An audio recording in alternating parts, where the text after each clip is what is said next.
जय हिंद, वंदे मातरम। नमस्कार साथियों, स्वागत है आप सभी का आपके अपने यूट्यूब चैनल अवतार क्लासेस में।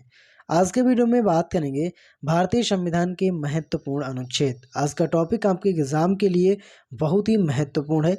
सभी प्रश्न एग्जाम में आए हुए हैं, जैसे MP PCS, UPSC, RRB, ITI, SSC और यूपी बीएड आदि सभी एग्जामों में इन प्रश्नों को पूछा गया है।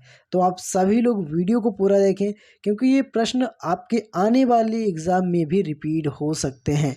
आज के वीडियो में महत्वपूर्ण 20 प्रश्न लेकर आया हूं। आप सभी लोग अपना स्कोर कमेंट करके वीडियो के लास्ट में ज़रूर बताएं कि आपने 20 प्रश्नों में कितने प्रश्नों का आंसर सही से किया है। तो आइए शुरुआत करते हैं आज के पहले प्रश्न से।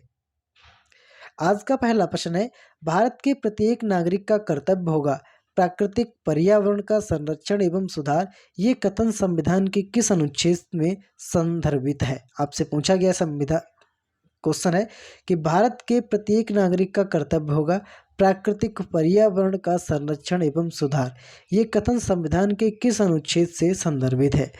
एमपीपीसीएस के एग्जाम में पूछा गया है। इस प्रश्न का साथियों राइट आंसर हो जाता है ऑप्शन नंबर ए, अनुच्छेद 48 का ए। ठीक है, 48 के ए में साथियों ये बात कही गई है कि भारत के प्रत्येक नागरिक का कर्तव्य होगा कि वे प्राकृतिक पर्यावरण का संरक्षण एवं सुधार करें। अगला ऑप्शन है, संविधान के किस अनुच्छेद द्वारा लोकसभाओं को संरक्षण प्रदान किया गया है? आईटीआई में प्रश्न पूछा गया है, संविधान के किस अनुच्छेद द्वारा लोकसभाओं को संरक्षण प्रदान किया गया है? सही आंसर इस प्रश्न का ऑप्शन नंबर बी, अनुच्छेद 311 में। ठीक है, इसमें लोकसभाओं को संरक्षण प्रदान किया गया है। सभी प्रश्न महत्वपूर्ण हैं, आप सभी लोग इनको नोट करके चलिएगा, क्योंकि ये सभी प्रश्न एग्जाम में पूछे हुए हैं, इसलिए साथियों बहुत ही महत्वपूर्ण है, आपके आने वाले एग्जाम के लिए इम्पोर्टेंट हो सकते हैं। और जिन लोगों ने अभी तक चैनल को सब्सक्राइब नहीं किया है, तो प्लीज़ सभी लोग चैनल को भी सब्सक्राइब करें। अगला ऑप्शन है, केंद्र राज्य के प्रशासनिक संबंध भारतीय संविधान के किस अनुच्छेद में वर्णित हैं? केंद्र राज्य के प्रशासनिक संबंध भारतीय संविधान के किस अनुच्छेद में वर्णित हैं? एसएससी में प्रश्न पूछा गया है। आप देख सकते हैं सभी प्रश्न इंपॉर्टेंट हैं, और इस प्रश्न का राइट आंसर है साथियों ऑप्शन नंबर ए, अनुच्छेद 256 से 263 तक। इसमें क्या बात कही गई है? केंद्र व राज्य के प्रशासनिक संबंध साथियों इन संविधानों में वर्णित किए गए हैं। भारतीय संविधान के किस अनुच्छेद में मौलिक कर्तव्यों की चर्चा की गई है? एमपीपीसीएस में एग्जाम क्वेश्चन पूछा गया है। देखिए कितना इजी क्वेश्चन है कि मौलिक कर्तव्यों की चर्चा कहाँ पर की गई है। तो साथियों मौलिक कर्तव्यों की जो चर्चा है वे संविधान के अनुच्छेद 51 के ए में की गई है। इस पॉइंट को आप नोट करेंगे, 51 के ए में मौलिक कर्तव्यों की चर्चा की गई है। अगला ऑप्शन है, संविधान के किस अनुच्छेद के अंतर्गत प्रत्येक राज्य मातृभाषा का प्रसार एवं अनुदेश प्राथमिक शिक्षा में लागू कर सकता है? ये प्रश्न आरआरबी के एग्जाम में पूछा गया है।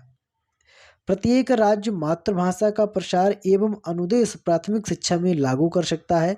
सही आंसर है ऑप्शन नंबर सी, अनुच्छेद 350 के अंतर्गत। ठीक है, अगला ऑप्शन है, संविधान के किस अनुच्छेद में हिंदी भाषा के विकास के लिए निर्देश दिया गया है? आप नोट करेगा, एसएससी में पूछा गया है। ठीक है, एसएससी में संविधान के किस अनुच्छेद में हिंदी भाषा के विकास के लिए निर्देश दिया गया है? सही आंसर हो जाता है इस प्रश्न का ऑप्शन नंबर डी, अनुच्छेद 351 में। ठीक है, अनुच्छेद 351 में हिंदी भाषा के लिए विकास के लिए निर्देश दिया गया है। अगला ऑप्शन है, भारतीय संविधान के किस अनुच्छेद में राज्य सरकार को ग्राम पंचायत के संगठन का निर्देश देता है? जीसीआई में पूछा गया है, आप नोट करिएगा, ये जीसीआई में प्रश्न पूछा गया है, किस अनुच्छेद में राज्य सरकार को ग्राम पंचायत के संगठन का निर्देश देता है? क्वेश्चन नंबर 7 है, सही आंसर है इस प्रश्न का ऑप्शन नंबर बी, अनुच्छेद 48। इस पॉइंट को आप नोट करिएगा। अगला ऑप्शन है, राष्ट्रपति संविधान के किस अनुच्छेद के अंतर्गत लोकसभा को भंग कर सकता है? ये प्रश्न झारखंड पुलिस में पूछा गया है कि राष्ट्रपति संविधान के किस अनुच्छेद के अंतर्गत लोकसभा को भंग कर सकता है।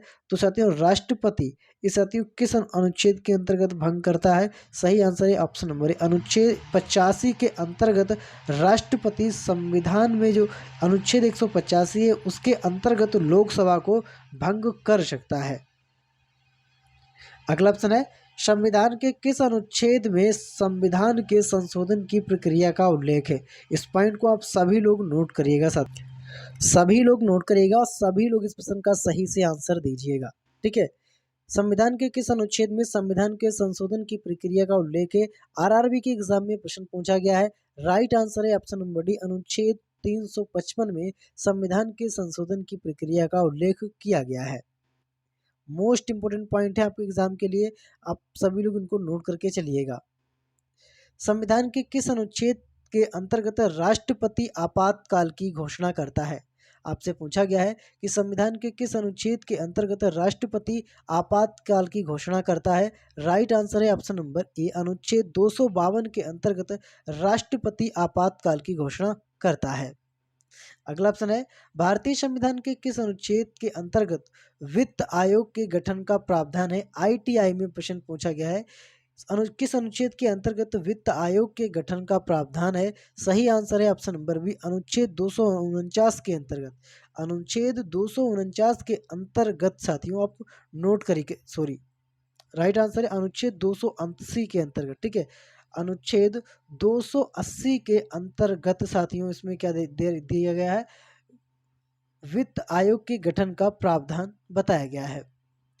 भारतीय संविधान के मूल संविधान को कितने भागों में विभक्त किया गया था? तो भारतीय संविधान के मूल संविधान को साथियों कितने भागों में विभक्त किया गया था? राइट आंसर है ऑप्शन नंबर डी, 22 भागों में विभक्त किया गया था। वर्तमान में अगर देखें तो 25 भाग हैं, आप इसको नोट करके चलिएगा। अगला ऑप्शन है, अनुच्छेद 356 का संबंध किससे है? आरपीएससी एग्जाम में पूछा गया है, आरपीसीएस के, ठीक है, आरपीएससी के एग्जाम में इस प्रश्न को पूछा गया है और 356 का संबंध आपसे पूछा गया है। राइट आंसर है ऑप्शन नंबर सी, राष्ट्रपति शासन से संबंधित है। ठीक है, आप सभी लोग नोट करके इनको चले। संघ लोक सेवा आयोग के कार्यों का उल्लेख किस अनुच्छेद के अंतर्गत है? संघ लोक सेवा आयोग के कार्यों का उल्लेख किस अनुच्छेद के अंतर्गत है? और ये प्रश्न बीएड के एग्जाम में पूछा गया है। सही आंसर हो जाता है साथियों इस प्रश्न का ऑप्शन नंबर ए, अनुच्छेद 320 के अंतर्गत। आप सभी लोग इनको स्टार बना करके नोट करिएगा। संविधान के किस अनुच्छेद में राज्यों द्वारा प्राथमिक शिक्षा मातृभाषा में दिए जाने का प्रावधान है? पीसीएस प्री में पूछा गया है। ठीक है, पीसीएस प्री में, और इस प्रश्न का सही आंसर हो जाता है ऑप्शन नंबर सी, अनुच्छेद 350 का जो ए है साथियों, इसमें ये बात कही गई है। साथियों कमेंट जरूर करते रहें कि आप, अगर आपको प्रश्न का आंसर आता है तो प्लीज़ आंसर कमेंट करने की कोशिश ज़रूर करें। संविधान के किस अनुच्छेद के आधार पर वित्तीय आपात की उद्घोषणा राष्ट्रपति करता है? एमपीपीसीएस में पूछा गया है, किस आधार पर वित्तीय आपात की उद्घोषणा राष्ट्रपति करता है? सही आंसर है ऑप्शन नंबर सी, अनुच्छेद 360। नोट कर लीजिएगा सभी लोग। अगला ऑप्शन है, किस अनुच्छेद में यह प्रावधान किया गया है कि किस संघ की राज्य भाषा हिंदी तथा लिपि देवनागरी होगी?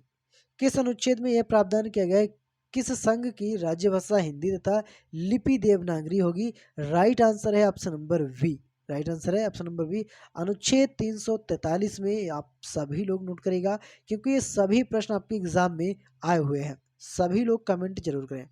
संविधान के किस अनुच्छेद के अंतर्गत हिंदी को राज्य भाषा का दर्जा प्रदान किया गया है?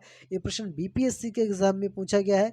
अंतर्गत यानी हिंदी भाषा, किस अनुच्छेद के अंतर्गत हिंदी भाषा को राज्य भाषा का दर्जा दिया गया है? तो सही आंसर यहाँ पर जाता है ऑप्शन नंबर ए, अनुच्छेद 243 का जो फर्स्ट है साथियों, उसमें हिंदी को राज्य भाषा का दर्जा प्रदान किया गया है। अगला ऑप्शन है, भारतीय संविधान के किस अनुच्छेद में विभिन्न राज्यों से संबंधित विशिष्ट प्रावधान का उल्लेख है? और ये प्रश्न आईएएस के एग्जाम में पूछा गया है, प्री एग्जाम में। सही आंसर हो जाता है यहाँ पर ऑप्शन नंबर सी, अनुच्छेद 371। आप नोट करिएगा, ठीक है, अनुच्छेद 371।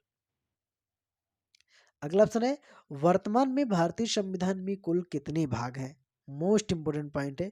अगर वर्तमान में भारतीय संविधान में भागों की अगर बात करें तो वर्तमान में 25 भाग हैं।